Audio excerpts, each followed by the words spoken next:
Kwento serye. Ang kwentong ito ay pinamagatang Ang Hiling sa Simbang Gabi. Noong ikalabing-anim ng Disyembre, sa unang araw ng simbang gabi, dumalo si Leia at ang kanyang anak na si Miguel. Nag-iisang anak si Miguel at dahil nasa ibang bansa ang kanyang ama, silang dalawa lamang ng kanyang ina ang nagsimba. Pagkalabas nila ng simbahan, nagpabili si Miguel ng barbecue. Nanay, ang sarap po pala nito, wika niya. Gusto mo bang ihanda natin ito sa bagong taon? Tanong ni Leia. Opo, nanay. Masayang tugon ni Miguel. Lumipas ang mga araw at ipinagpatuloy ng mag-ina ang pagdalo sa simbang gabi. Hanggang dumating ang ika-24 ng Disyembre, ang pinakahuling araw. Sinabi ni Leia kay Miguel na maaari siyang humiling dahil natapos nila ang 9 na araw ng simbang gabi. Pumikit si Miguel at taimtim na nagdasal para sa kanyang hiling. Dumating na nga ang Pasko at nagdiwang silang mag-ina sa kanilang bahay. Niregaluhan si Miguel ng kanyang ina ng magandang damit na isusuot daw niya sa kanyang kaarawan.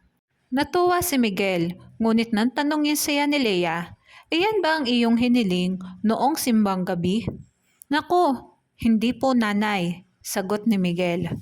Hindi nalungkot si Leia sapagkat nakita niyang masaya pa rin si Miguel sa regalong natanggap. Lumipas pa ang ilang araw at sumalubong naman sila ng bagong taon. Naghanda si Leia ng maha blanca, spaghetti at barbecue. Tinawag niya si Miguel para mag-medianoche. Sobrang natuwa si Miguel sa kanyang nakita. Nagdasal muna sila bago kumain. Natutuwa ako, Miguel, at nagustuhan mo ang inihanda ko. Makakain ba ng barbecue ang iyong hiling noong simbang gabi? Tanong ng ina.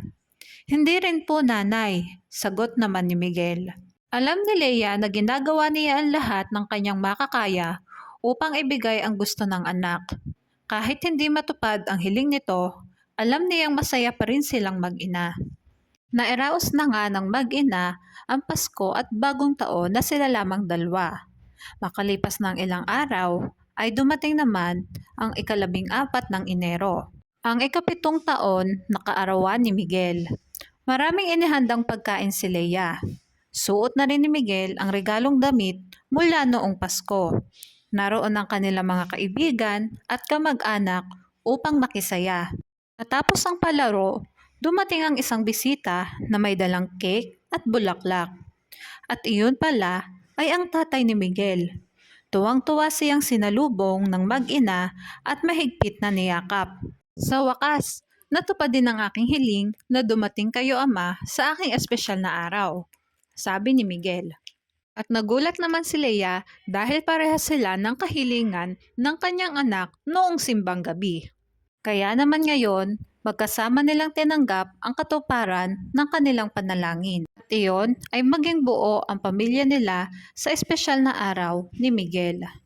At sa pagkakataong iyon, nalaman ni Leia na mas naging mabisa ang kanilang panalangin dahil sabay nilang iyon na pinagdasal ng kanyang anak. Maraming salamat sa pakikinig at dito na po natatapos ang aking kwento.